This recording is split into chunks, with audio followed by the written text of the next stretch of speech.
Hello friends, तो ये है एमए फाइनल एग्जामिनेशन 2026 का पेपर इंग्लिश लिटरेचर, जो कि आपके फिफ्थ पेपर रहने वाला है प्रिंसिपल्स ऑफ क्रिटिसिज्म का। तो टोटल नंबर ऑफ 10 क्वेश्चंस आते हैं इस पेपर के अंदर।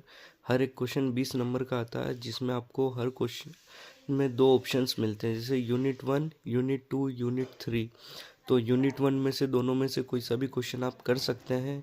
यूनिट 2 इनमें से भी कोई सा भी एक क्वेश्चन कर सकते हैं। मतलब आपको हर एक यूनिट का कोई भी एक क्वेश्चन करना है। तो जैसे कि पहला क्वेश्चन आपको दिया हुआ है, analyse Aristotle's definition of tragedy and explain its main characteristics. How does tragedy according to Aristotle differ from other dramatic genres in its purpose and structure.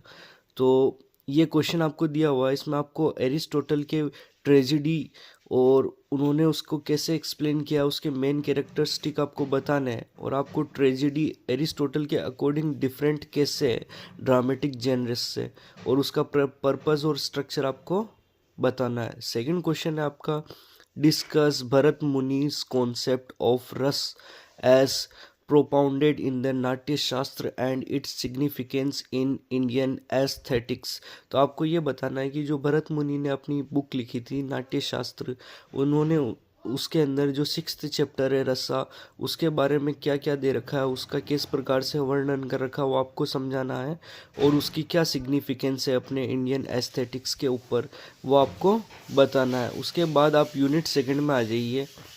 ऊपर वाली यूनिट में से कोई सा भी क्वेश्चन करना है आपको।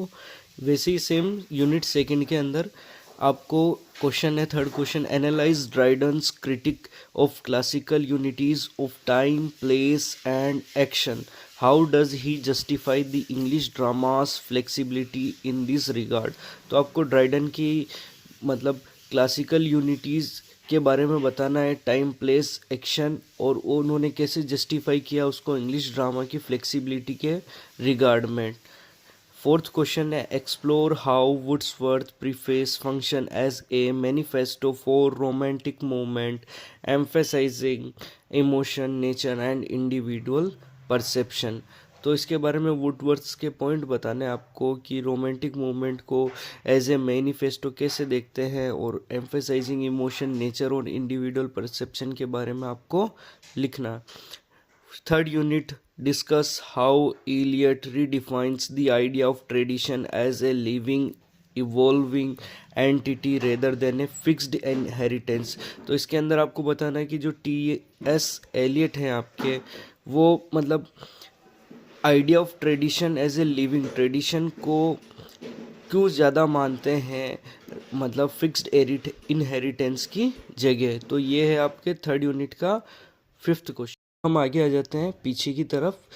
जो आपकी थर्ड यूनिट है उसी का ये सिक्स्थ क्वेश्चन है। आपको हर एक यूनिट में से एक ही क्वेश्चन अटेम्प्ट करना है, दोनों में से जो आपको आता है।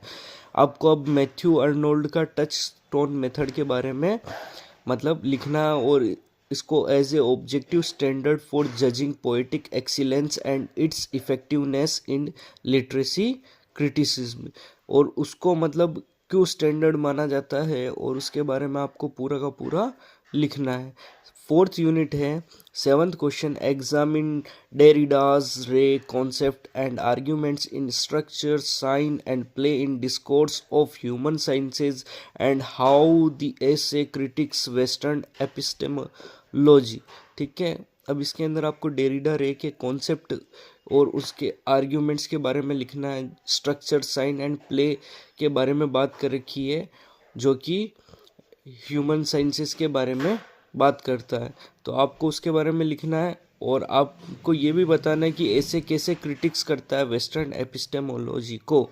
एट्थ क्वेश्चन है, discuss how F.R. Leavis interprets Keats concept of negative capacity and its significance. तो आपको बताना है जो F.R. लेविस है, उन्होंने कैसे केट्स के कॉन्सेप्ट जो कि नेगेटिव कैपेसिटी के बारे में है उसको इंटरप्रेट किया, और उसकी सिग्निफिकेंस के बारे में बताना। और लास्ट यूनिट, यूनिट फिफ्थ, इसमें 9th क्वेश्चन है, what do you understand by gynocriticism, in what ways Showalter's gynocritics contribute to the development of feminist literacy theory. जो ये टर्म है ना गाइनोक्रिटिसिज्म, इसके बारे में आपको डेप्थ में अच्छे से लिखना है। उसके बाद में जो गाइनोक्रिटिक्स जो टर्म है उसने कैसे कंट्रीब्यूट किया फेमिनिस्ट लिटरेसी थ्योरी के अंदर और उसका डेवलपमेंट करने में, उसके बारे में आपको लिखना है। 10th क्वेश्चन है, critically evaluate Genette's approach to narratology in structuralism and literary criticism. अब ये आपको जो 10th क्वेश्चन दिया हुआ है, इसके अंदर आपको जेनेट की अप्रोच बतानी है जो कि नैरेटोलॉजी, स्ट्रक्चरलिज्म